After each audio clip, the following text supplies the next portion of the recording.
ग्राम पंचायत मुलिया पंचायत समिति छोटी सरवन जिला बांसवाड़ा सरपंच पंकज मैडा से आज खास मुलाकात हुई। ग्राम पंचायत के सरपंच मैडा से विकास कार्यों एवं आमजन से जुड़े महत्वपूर्ण मुद्दों पर विस्तार से चर्चा की गई। इंटरव्यू के दौरान पंचायत क्षेत्र के विकास, ग्रामीण सुविधाओं और भविष्य की योजनाओं को लेकर महत्वपूर्ण बातें सामने आई। मुख्य मुद्दे एवं विकास कार्य गाँव में सड़क निर्माण, कुओं का निर्माण, कैटल शेड निर्माण, हैंडपंप, प्रधानमंत्री आवास लाभ, पंचायत क्षेत्र में विकास कार्यों को प्राथमिकता देना। पंकज मैडा ने बताया कि ग्राम पंचायत के विकास के लिए लगातार प्रयास किए जा रहे हैं और आमजन की समस्याओं के समाधान को प्राथमिकता दी जा रही है। देखिए राजस्थान पंचायती दुनिया पर यह खास रिपोर्ट और जुड़े रहिए गांव धाड़ी की हर छोटी बड़ी खबर के साथ। राजस्थान पंचायती दुनिया, गाँव की आवाज जनता के साथ। आरपीडीयू से मैं बिरबल कड़वा और आज हम पहुंचे हैं पंचायत समिति छोटी सरवन की ग्राम पंचायत मूलिया के अंदर। यहाँ हमारे साथ युवा सरपंच प्रशासक पंकज जी मैडा मौजूद है। इस क्षेत्र की जनता ने मान सम्मान दिया। लगभग 7 वर्ष पूर्ण होने जा रहे हैं। क्या कहना है सरपंच साहब का कि हमने ग्राम पंचायत में ऐसे ऐतिहासिक कौन कौन से काम करवाए जिनसे आम लोगों को फायदा हुआ? करते बात। सरपंच साहब नमस्कार। नमस्कार। पंकज जी, सबसे पहले अपनी जनता के 2 शब्द जिन्होंने ग्राम पंचायत के अंदर युवा सरपंच चुना, सबसे पहले क्या कहना चाहिए? मैं सबसे पहले तो मेरी ग्राम पंचायत मूलिया की जनता को बहुत बहुत धन्यवाद देता हूं कि मुझे मौका दिया। मैं युवा के नाते मेरे युवाओं ने भी साथ दिया और मेरी पंचायत की पूरी जनता ने मुझे सहयोग किया और जिताया। इसके बाद मैंने सबसे पहले काम किया है कि मेरे युवा पढ़ाई में आगे कैसे बढ़े, किस तरीके से आगे बढ़े। इसलिए मैंने सबसे पहले स्कूलों का काम कराया कि जहाँ स्कूल का भवन गिरे ऐसा था वहाँ टीन शेड बनवाया और जहाँ भवन नहीं था वहाँ भवन भी बनवाया। और जो सबसे ज्यादा फिर पानी की भी समस्या थी तो उनके लिए भी मैंने हैंडपंपों के लिए व्यवस्था की है और जितना हो रहा है उतना कर रहा हूँ। तो पंकज जी क्या कहना चाहेंगे? पूर्व में भी कभी किसी पद, राजनीतिक पद या सामाजिक सेवा, सरपंच पद कोई या किसी पद पे रहे हो या फर्स्ट टाइम? नहीं, फर्स्ट टाइम मौका मिला मुझे, कोई दायित्व नहीं मिला। तो क्या करते थे पूर्व में? कोई समाज सेवा से जुड़े हुए थे या? हाँ, पूर्व में समाज सेवा। तो वर्तमान में जिस प्रकार से सरकार ने 2 साल का अतिरिक्त समय दिया है, तो लगभग 7 वर्ष का कार्यकाल सरपंचों का हो रहा है। किस प्रकार से लगा ये कार्यकाल? विकास की दृष्टि से अगर माना जाए इसमें तो किस प्रकार से रहा?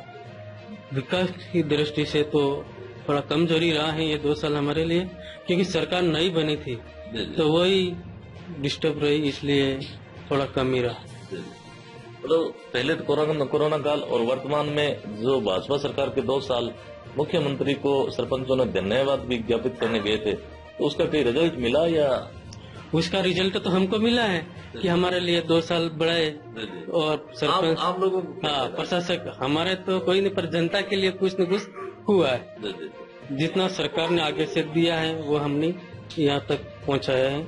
और पहले तो कोरोना काल में फर्स्ट में हमारा कोरोना काल लग गया था, उसमें भी हम कुछ नहीं कर पाए। जनता का आगे से सरकार ने जो हमें दायित्व दिया और जो बोला कि ये करना है तो वो हमने किया।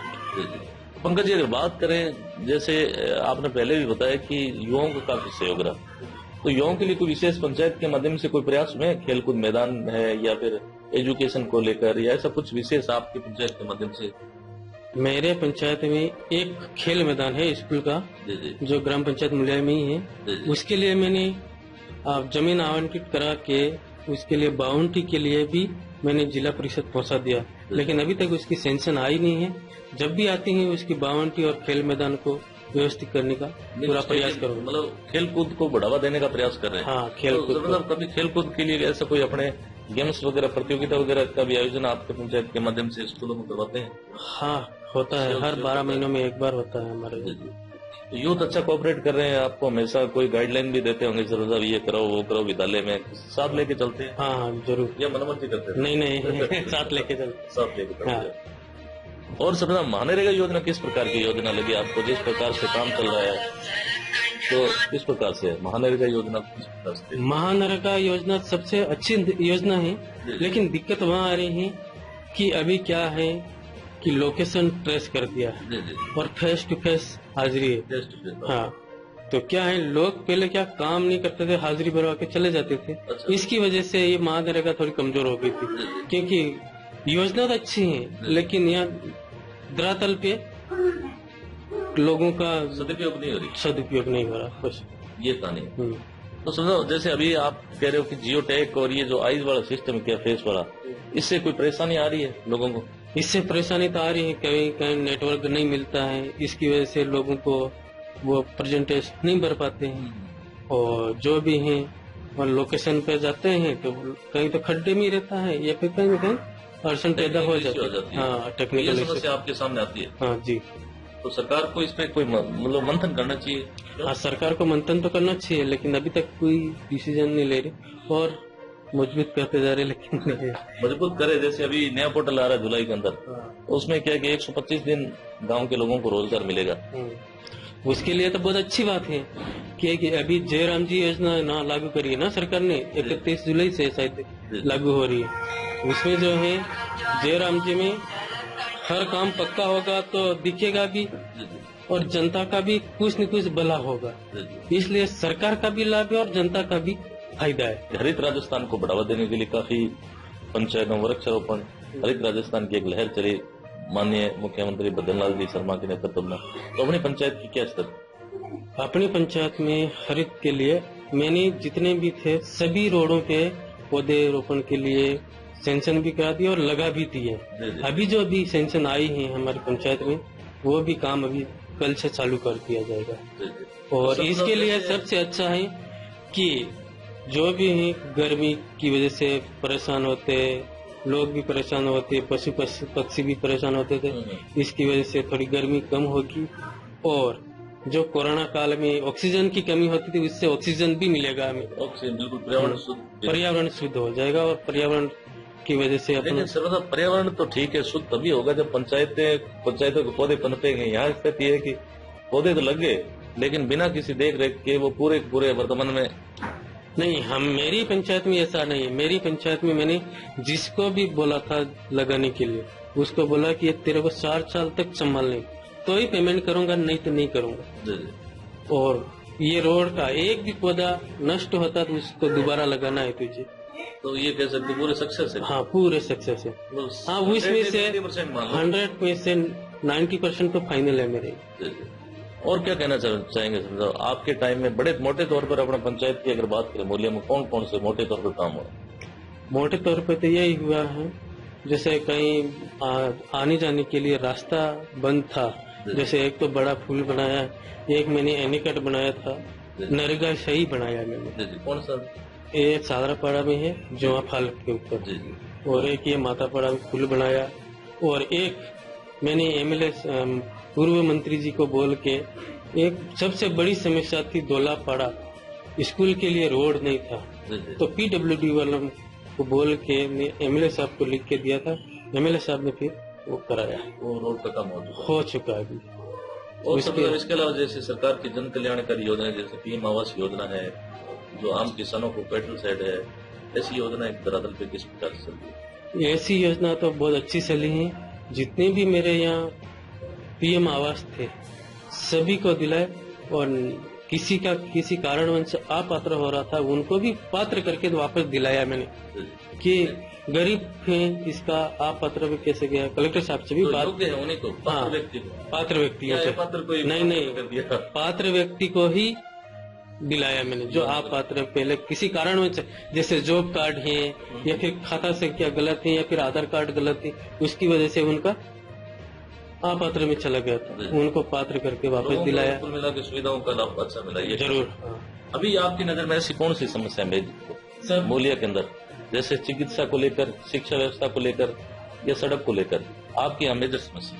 सबसे बड़ी समस्या मेरे यहाँ पानी की ही समस्या है। जी। पानी यहाँ क्या है, 300 फीट हैंडपंप भी लगा था, 300 फीट भी गहराई चले जाते, फिर भी पानी नहीं आता। तो सर यहाँ जैसे जल जीवन मिशन योजना गए साल चला था, अभी तक कोई ठिकाना नहीं जल जीवन मिशन का, पर पड़ा वैसे अधूरा ही पड़ा है। सरकार तो कह रही है 80% काम पूरा हो गया। नहीं, मेरी पंचायत में नहीं हुआ अभी तक, कोई कनेक्शन भी नहीं हुआ, और पाइप बिछा रहे थे, वो भी अधूरे छोड़ के चला गया ट्रैक्टर ठेकेदार। क्या बात। तो कह सकते हैं कि जो सरकार की योजना खाली कागजों में दिखती है, धरातल पे बिल्कुल जीरो। हाँ जीरो। मेरी पंचायत में तो वर्तमान में सरदार जब अभी गर्मी का समय है और किस प्रकार से व्यवस्था हो रही है? अभी तो मैंने टैंकर लगवाए हैं, टैंकरों से व्यवस्था करवा रहा हूँ पूरी पंचायत को। और मतलब एनीकट है, उससे कोई फायदा मिला? जैसे एनीकट निर्माण करवाया आपको? एनीकट से फायदा तो हुआ था, लेकिन अभी पानी वैसे सूख गया तो फायदा कुछ नहीं हो रहा। पानी रहेगा तो फायदा होगा ना, पानी नहीं है तो कैसे? जल स्तर वगैरह वहाँ का कुछ बड़ा होगा ऐसा कुछ है? जल स्तर तो बड़ा है। और क्या कहना चाहेंगे पंकज जी? एक बार वापस आगे इलेक्शन आते हैं तो वापस क्या एक बार पुनः मैदान में पुनः कदम ताल ठोकोगे? जरूर ठोकेंगे, और जनता का सहयोग रहेगा। जीत के वापस जनता का जो भी समस्या हो उस समस्या का समाधान करेंगे और आगे करते रहेंगे। और जैसे ही अभी उप स्वास्थ्य केंद्र के लिए भी मैंने गुवातपुरा में उप स्वास्थ्य केंद्र बनाया नया, जो मूल्य था यहाँ की महिलाओं के लिए जाने में आने जाने की दिक्कत थी, और वो यहाँ से हमारे यहाँ से 5 किलोमीटर लंबा पड़ता था। तो इसकी वजह से महिलाओं को जैसे गर्भवती हैं टीकाकरण करवाने जाती कैसे जाती, तो फिर मैंने उप स्वास्थ्य केंद्र बागपुरा में ही बनवाया। पटवाड़ मंडल के लिए भी मैंने पट्टा आवेदन करा दिया है, अलॉटमेंट करा दी जमीन, और पशु चिकित्सालय के लिए भी अलॉटमेंट करा दी है, और उसके लिए भवन भी सैंक्शन हो गया। लेकिन सरकार कब तक इस काम को चालू करती है ये मुझे पता नहीं। कुल मिला के आपका जो दायित्व था वो कहीं न कहीं एक एजुकेटेड सरपंच का कहीं न कहीं एक फायदा मिलता है। जैसे आपने प्रस्ताव बना के भेजे हैं, यहाँ की जन समस्याओं को कहीं न कहीं सरकार के सामने पेश किया, प्रशासन के सामने पेश किया। आपने जो जिम्मेदारी निभाई वो भी वास्तव में काबिल तारीफ है। और कुछ कहना चाहेंगे अपने आवाम अपने जनता को? और तो यही कहूँगा कि जो भी है जितना मेरे से सहयोग होगा इतना करूँगा, लेकिन एक बार आप मुझे वापस विजय बनाओगे तो ही कर पाऊंगा ना। बिल्कुल बिल्कुल। तो मतलब ये कह सकते हैं कभी कार में बाकी है। हाँ, अभी तो सीखे। हाँ अभी तो सीखा हूँ, अभी तो मैंने वो कहते हैं ना सांप के बिल में हाथ डाला है तो कहीं न कहीं एक बार पुनः मौका दिया जाए, ये कह रहा। हाँ। तो ये थी हमारी खास मुलाकात ग्राम पंचायत मूलिया के जो सरपंच, युवा सरपंच, प्रशासक पंकज मेड़ा, जिनसे हमने ग्राम पंचायत के मुद्दों को लेकर और यहाँ की समस्याओं पे फोकस डाला। जितने भी युवा साथी विशेष तौर से मूलिया के कमेंट बॉक्स में ग्राम पंचायत के प्रति अपने जो विचार है बहुत जरूर जाहिर करें। धन्यवाद सर, समय दे उसके बहुत जी सर, धन्यवाद।